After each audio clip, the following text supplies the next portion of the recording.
विश्व और मानवजाति की उत्पत्ति एवं सृष्टि, मनुष्य का पतन कैसे हुआ।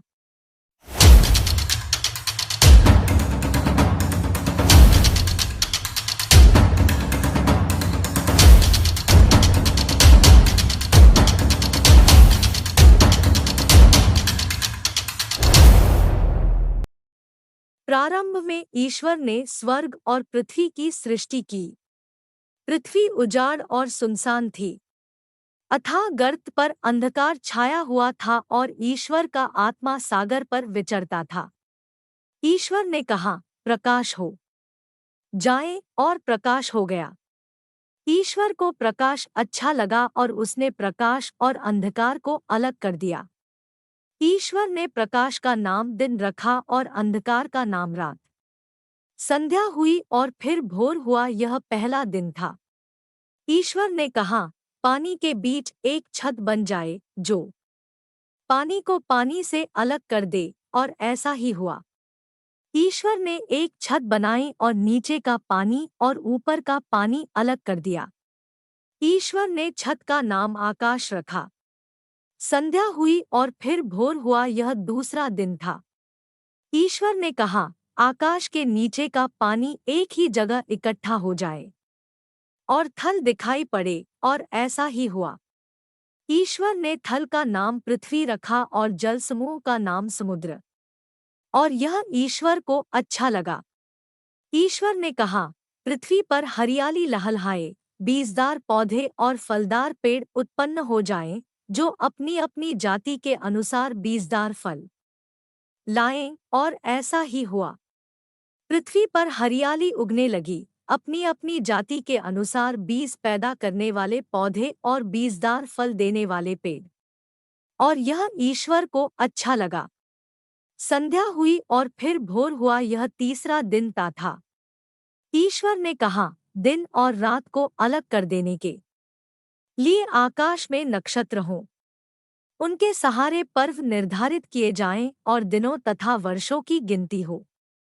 वे पृथ्वी को प्रकाश देने के लिए आकाश में जगमगाते रहें, और ऐसा ही हुआ। ईश्वर ने दो प्रधान नक्षत्र बनाए, दिन के लिए एक बड़ा और रात के लिए एक छोटा।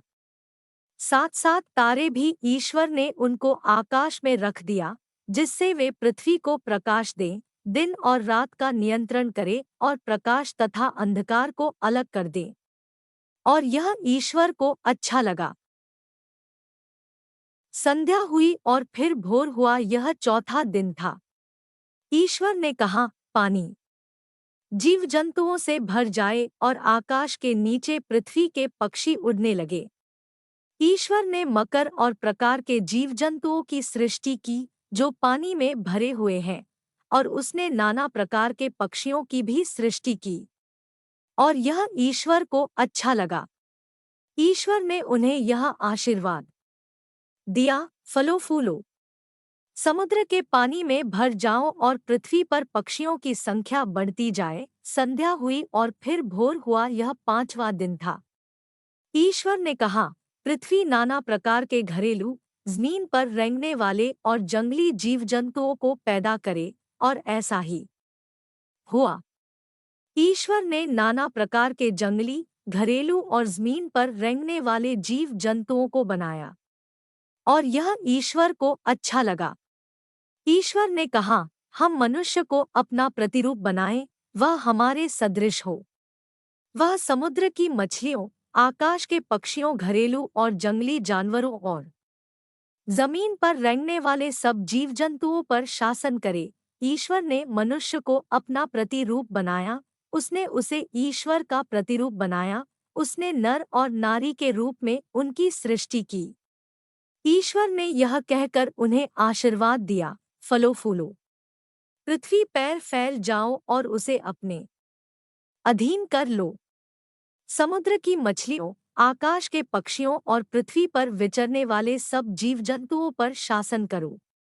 ईश्वर ने कहा, मैं तुमको पृथ्वी भर के बीज पैदा करने वाले सब पौधे और बीजदार फल देने वाले सब पेड़ देता हूँ। वह तुम्हारा भोजन होगा। मैं सब जंगली जानवरों को, आकाश के सब पक्षियों को, पृथ्वी पर विचरने वाले जीव जंतुओं को उनके भोजन के लिए पौधों की हरियाली देता हूँ, और ऐसा ही हुआ। ईश्वर ने अपने द्वारा बनाया हुआ सब कुछ देखा और यह उसको अच्छा लगा। संध्या हुई और फिर भोर हुआ, यह छठा दिन था। इस प्रकार आकाश तथा पृथ्वी और जो कुछ उनमें है, सबकी सृष्टि पूरी हुई। सातवें दिन ईश्वर का किया हुआ कार्य समाप्त हुआ। उसने अपना समस्त कार्य समाप्त कर सातवें दिन विश्राम किया। ईश्वर ने सातवें दिन को आशीर्वाद दिया और उसे पवित्र माना, क्योंकि उस दिन उसने सृष्टि का समस्त कार्य समाप्त कर विश्राम किया था। यह है आकाश और पृथ्वी की उत्पत्ति का वृत्तांत।